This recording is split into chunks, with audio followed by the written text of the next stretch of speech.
Hey, what's up guys? Daniel from ModBot here, and in today's video we are going to be reviewing the WEEDO F192. I've had this printer for about a month now. I've done quite a lot of testing with it, and I am super excited to show you guys and talk to you guys about my experience. So let's get into it.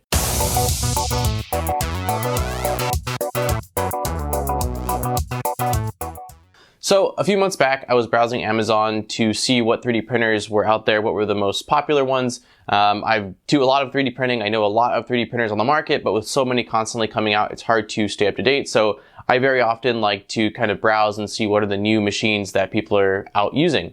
Well, during that time, I came across this guy, which is again the WEEDO F192. On Amazon. I thought it was a really unique looking printer. It's got acrylic doors on all four sides, which I really like. I love the ability to be able to see what's going on and also easily access something within the machine if I need to, and it's on all four sides. So I thought that was really cool. It had dual extrusion functionality, built-in RGBs. It had assisted bed leveling, which most 3D printers will kind of brag or tout that they do have assisted bed leveling.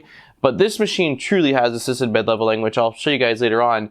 Touchscreen interface, there was just a lot of things I really liked, but the main thing was the fully enclosed with the dual extrusion, having two independent extruders and two independent nozzles, because I don't have much experience with dual extrusion other than a couple of the machines at work, and the only ones I've actually messed around with myself are like the mixing style extruders. If you guys haven't seen that, I reviewed, I believe it was the Zone Star ZM, something like that, and I had a terrible experience. The hardware was really not great at all, and the software was even worse. So I was excited to, try something that has extruders of their own and two different nozzles. So I reached out to WEEDO, said, hey, I'm really interested in your F192. I'd love to review it on the channel, and they agreed. So this machine showed up. It was delivered through Amazon's fulfillment center. I don't know who the actual mail carrier was. I want to say it was UPS or FedEx. It's been some time now, so I don't remember, but I was completely shocked that they left this machine on my front porch or front door here in this apartment complex without any signature or anything like that at all at like 7 o'clock at night. It was bizarre, and this machine retails at least on Amazon, for $1,200 right now. So this is not a cheap item. I couldn't believe that, an item that cost this much, they would leave without a signature, but that's a completely side thing of its own. It came really well packaged in this massive box that was much bigger and much heavier than I could have anticipated. Me and Aaron team lifted it over the couch and onto the living room floor, where I cracked it open, took everything out. It was really nicely packaged. There was a couple kilograms of filament, lots of nice accessories, pretty much everything that you would want and expect a 3D printer to come with. Well, right away, when I was looking inside of the box, I noticed that there were a couple of plastic pieces that appeared to be broken. And I was hoping that it was nothing, but it was pretty evident, clearly, that this thing had gone through some pretty serious abuse through its transit. And there's hinges on every single plastic or acrylic door, and on top here, one of these hinges was snapped, so it was kind of hanging off to a side, which wasn't the biggest of deal. I did end up actually 3D modeling. I took my calipers and measured it out. I 3D modeled and printed a replacement, and so there's a printed one there, which works great. I'm super happy about that. But the thing that was more of an issue was there's a cable chain for the X gantry. I guess for the X and Y, but the mount that actually mounts the cable chain to the frame was also broken, and that was causing some issues, and you'll see that in the print. That did cause some issues. I didn't actually end up repairing that until much later on, after I'd done most of my test printing, which kind of sucks because that did have effect again on some of the prints that I did. I did reach out to WEEDO, and they were really nice about saying, we're really apologetic, and, basically major sorry. It's too bad that, the courier didn't take better care of it. I'm sure that if I had kind of haggled them, they would have sent me out replacement parts, but they definitely didn't jump on the thought of, hey, we'll send you out new clips and hinges, which is unfortunate. But again, they were really responsive. They were really nice. And again, I'd like to think that if it wasn't a review unit, that if it was a customer, that maybe they would have been more, a little bit more on top of that. I will say that normally when I'm reviewing a 3D printer, I don't like to watch other people's reviews beforehand, because I don't like to have any kind of bias towards the machine. I want to experience it for myself and come to my own conclusions on it. But with this machine, I was really, really excited. So I did that, and I ended up watching the 3D Professor's video on this machine, which I'm super thankful I did because I learned some really valuable things through that video. I will link that in the description as well. It's a great video that helped me out with what was to follow. So again, got this machine out of the box, saw things that were a little bit jacked up, but said, whatever, the machine seems to be functioning accordingly. I powered it on like so and was greeted with this little fancy melody, as you can hear, which kind of cute, kind of annoying. You can come to your own conclusion on that. But because of 3D Professor's video, I was able to know a little bit about this machine and the fact that it uses kind of a MakerBot style mainboard, which takes XG3 files instead of G-code files. So that kind of rolled into some issues, which I'll talk about in a little bit here. But I plugged this in, powered it on, saw the beautiful RGB lights up top, which are awesome. I love that. I'm a sucker for LEDs. Anyone that knows me, I mean, there's LEDs here. I've got just LEDs are awesome. So the fact that they're RGB and they're installed and they have different status LEDs and you can change the color of the default ones, very, very cool. But that is a small detail. So I went ahead and went through the leveling process, which just looked something like hit the level, it goes around and touches, basically probes 3 points on the bed, and then it'll tell you how much you need to adjust the leveling screw in that corner, and when you've hit that spot, it'll make a little jingle and move on to the next one, and it'll repeat a few times until it's got either consistency or it sees that it is level. And that did work incredibly well, which was fantastic. So once everything was leveled, I went ahead and plugged in the USB or SD card on the side, and I ran a test print. I ran a test print of a dual extruder print, which was dual extrusion little square. It was a tiny little purple and gold square that I ended up chucking. I wish I hadn't, but it turned out great. It turned out absolutely just beautiful. The dual color square was awesome. There was no bleeding. I was hyped. I was super excited to get up and running.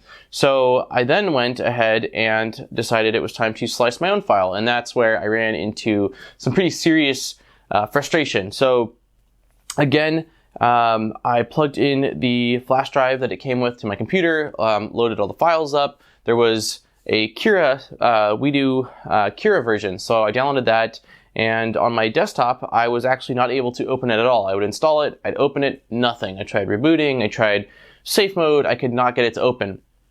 I was then installing it on my laptop, which I was able to install it. I was able to open it. I was able to load a file. But when it came to exporting the XG3 file, it crashed every single time. It would just either not export at all or it would just crash. So I'm frustrated. I'm searching the web. I know that there's a few other slicers that you can kind of start to use with XG3 files, but none of them were very ideal or to my liking. I actually bit the bullet and bought Simplify 3D, which this is a whole other topic I don't want to get into in this video. I bought Simplify 3D, spent about 3 hours that night trying to create a profile for this, which I was sort of able to do, but sort of not able to do. The end result was I ended up refunding my Simplify 3D. Again, another story. But again, at this point, I'm already 3 or 4 hours, 5 hours into messing around with the software. I'm pretty frustrated. I'm thinking this is a $1,200 machine. I shouldn't be having this kind of experience. Well, after doing a little bit more digging, I ended up finding another piece of software they have, which I think off the top of my head, it's been a few weeks since I've used. I believe it's called WeBuilder, and that is their own slicer. I'm sure it runs on the back end of maybe a Cura engine or something like that, but I was actually able to slice files and export them.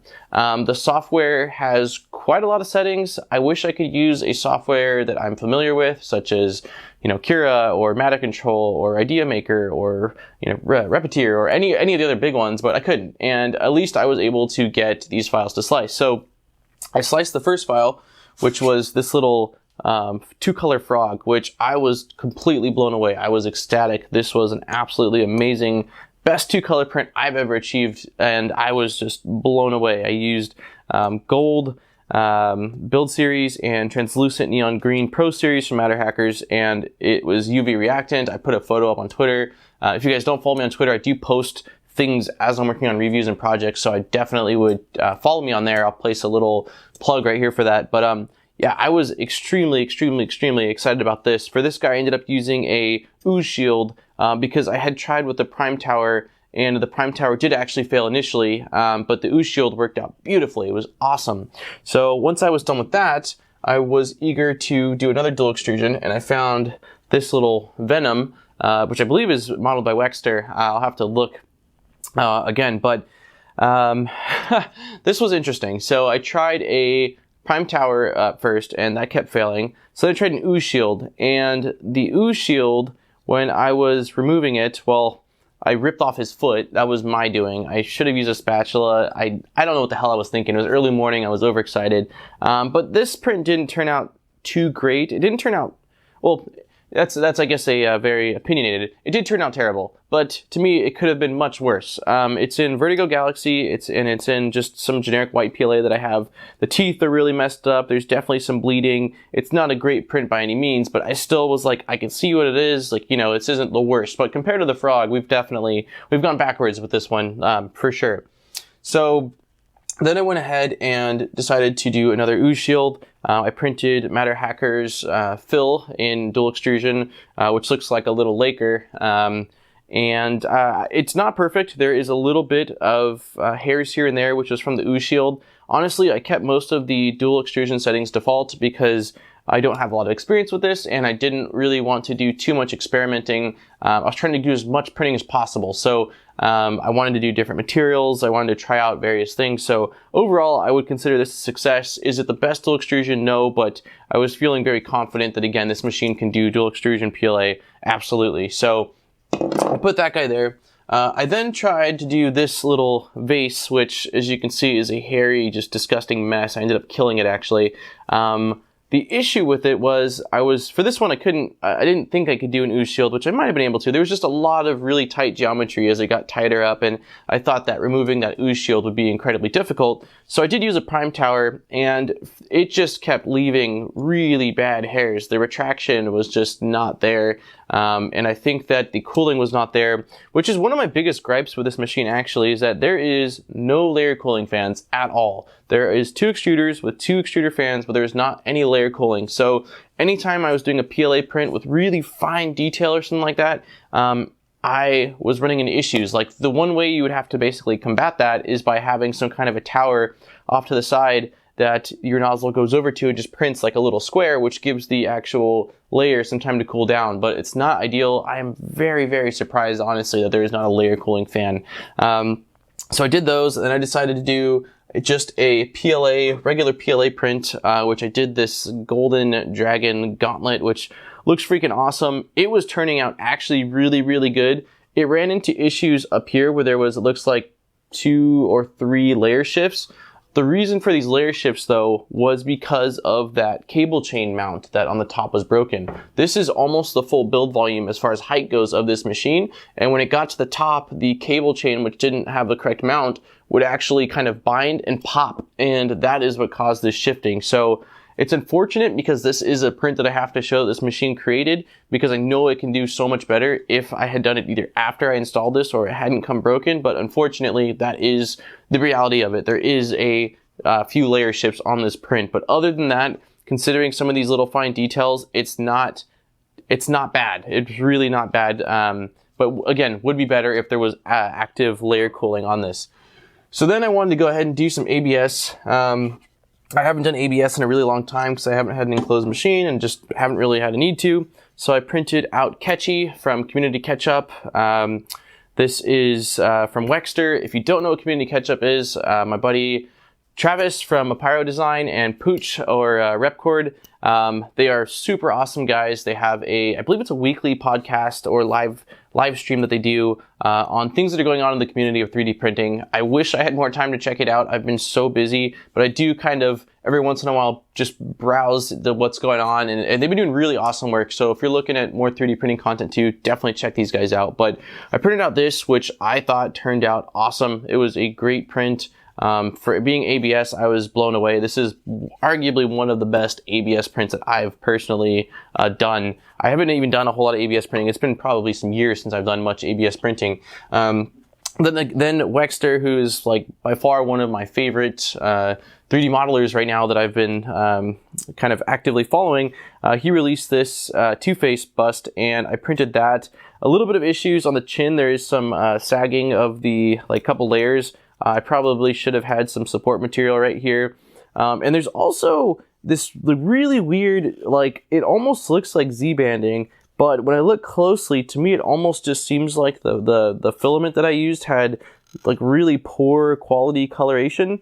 It's just kind of white and blue. So it seems weird for me that it would be Z-banding because it doesn't show up in any of the other prints, but it kind of looks like it. But I think it's more so the filament. This ABS I actually got from one of my buddies at work. It's been sitting on a shelf for a couple of years. I have no idea the manufacturer. It's not even in here anymore. But it's got no name, and I think that is really what caused it. But aside from that and the chin, it did turn out really, really well. And for ABS, I don't normally do artsy prints out of ABS. Again, I don't normally do ABS very much at all, but I was still really, really impressed with this print.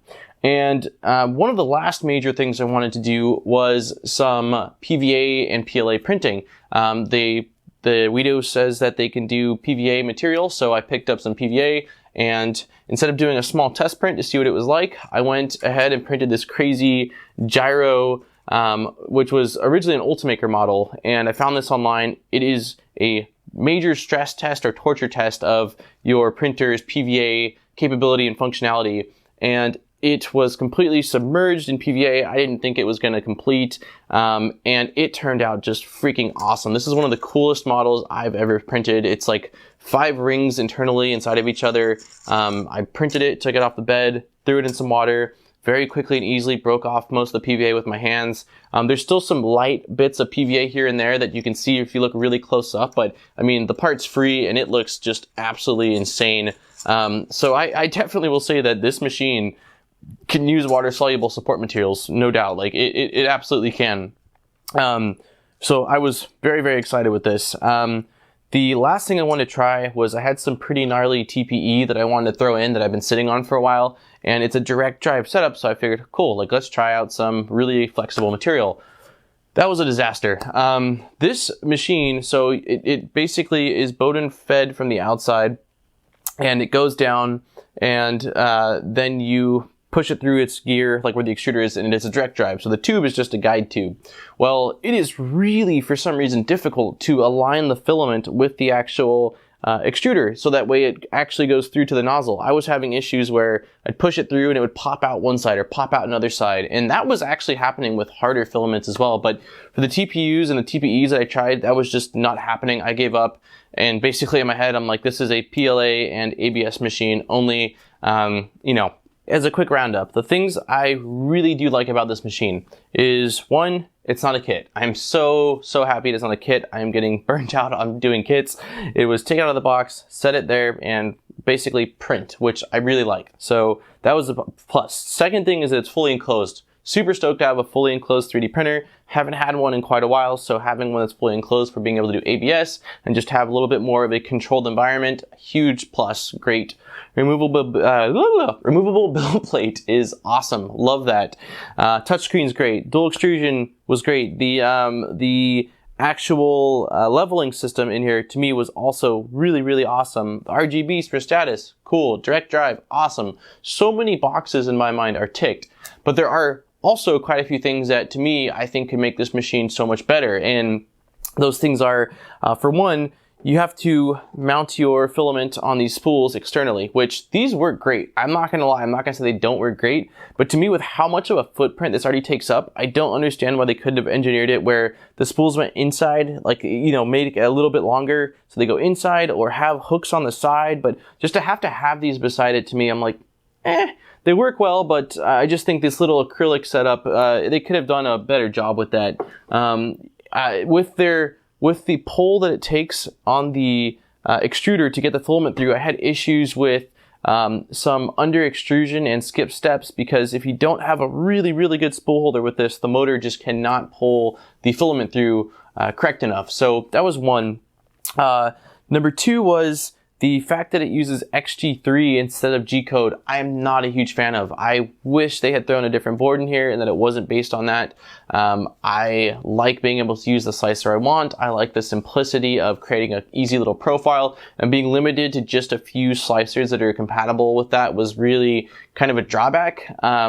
Especially when their Cura software was really, really buggy and glitchy and confusing. I wish that they would annex that completely from their USB flash drive, so that way I wouldn't have clicked it, because to me I see Cura and I thought, again, that's Cura, that's their slicer. WeBuilder, to me, I'm like, that means nothing. So again, partially my fault in that regard, but still, that is definitely another thing.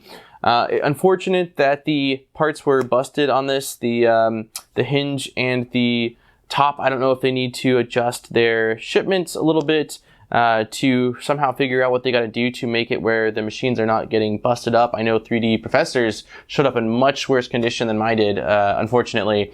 So those things, and really the last main thing is the layer cooling, which is a big one to me. The layer cooling, I just don't understand how in this day and age you would have a machine and not have at least one fan to cool your prints when you're printing PLA, which, since this machine, it caps out at, I think you can only set it to 235 or 240 tops. You know, it's a PLA machine and an ABS machine since it's enclosed, or again, TPU, which didn't work for me, but you've got to have cooling. You've just got to have cooling, and you shouldn't have to modify it in. I don't plan on modifying it in. I'm going to leave it as is, but those things to me, with, again, the extruder system as well, like, it's direct drive, which is awesome, but it just was difficult to get TPU and TPE in there. And I think that if they had a little bit more of a direct path to there, by like maybe having some PTFE tubing sticking up that was actually like on the very top of where the extruder was, then there wouldn't be any gap. There wouldn't be any, you know, angling trying to get the filament into the correct spot. But again, overall, this machine is rock solid. They've done a lot, like construction-wise, it is very, very solid. I love the acrylic. I love the look of it. I think that it has a lot to offer, and $1,200 is a lot more than the typical machine that I review on the channel, but it has a lot more going for it and feels like it uses a lot more quality, just components, and the more thought was really gone into it. A lot of the machines that I review, I like them a lot. They're great machines, but they're really kind of looking into their neighbor's backyard, if you will, and copying almost every aspect of their other machines that are already out there. Well, this, to me, they did a lot of things that I'm like, cool, this is not what everyone else is doing, and I can really appreciate that.